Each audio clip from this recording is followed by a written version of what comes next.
Pagpasok niya ng Commonwealth, may tinamaan siyang isang sasakyan, bangga.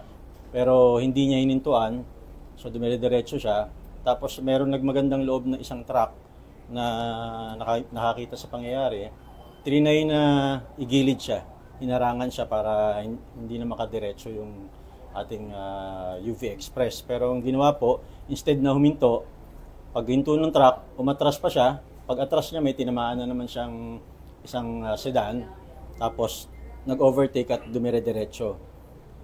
Pag diretso po niya, bandang tapat po ng Commission on Human Rights, meron pong mga nakapark doon na sasakyan ng motorcycle. May tinamaan siyang isang motorcycle at may na-injure na isang driver.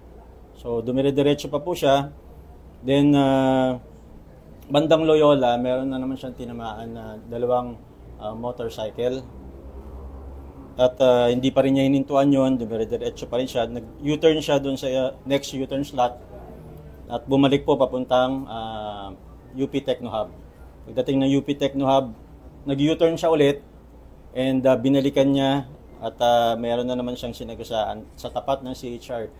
Yung time na yun po, meron na siyang nasagasaan prior, so maraming tao na tumutulong doon sa na-injure.